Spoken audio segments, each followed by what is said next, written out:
نے پوچھا کہ یہ ربیع الاول شریف میں جھنڈے بعض اوقات ایسے بنائے جاتے ہیں جن پہ نالین پاک بنی ہوتی ہے یا کعبۃ اللہ وغیرہ بنا ہوتا ہے، ایسے جھنڈوں کا استعمال کرنا کیسا ہے؟ دیکھیں فی نفسی جھنڈا تو صحیح ہے۔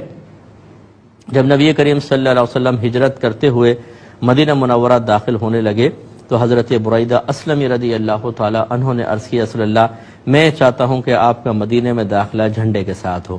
اجازت ملی تو آپ نے اپنا امامہ کھولا، اس کو نیزے پہ باندھا، ایک جھنڈا بنایا اور اس علم کے مطلب بنا کر آپ اندر گئے ہیں۔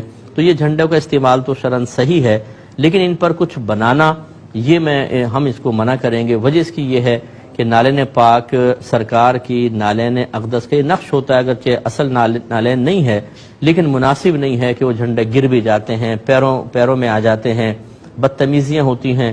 بعض لوگ ان مسئلوں کو نہیں سمجھتے، اس کی گہرائی نہیں سمجھتے، تو وہ آبجیکشن بہت ہی بد تہذیبی کے ساتھ کر دیتے ہیں کہ یار تم یہ ہمارے سروں پہ جوتیاں لہرا رہے ہو، معاذ اللہ ثم معاذ اللہ۔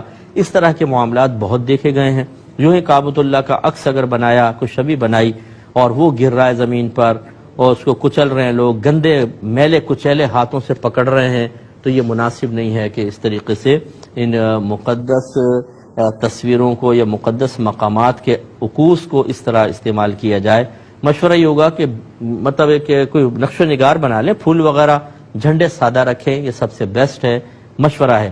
لیکن میں یہ نہیں کہہ رہا ہوں کہ کوئی اگر کعبۃ اللہ کا تو بنائے گا یا کسی بزرگ کے مزار کی پکچر اس پہ بنائے گا تو وہ گناہ گار ہوگا، گناہ نہیں ہے، لیکن اس میں بے ادبی کا چونکہ شائبہ ہے، اس لیے ہمارا مشورہ ہوگا کہ اس طرح نہ بنایا جائے۔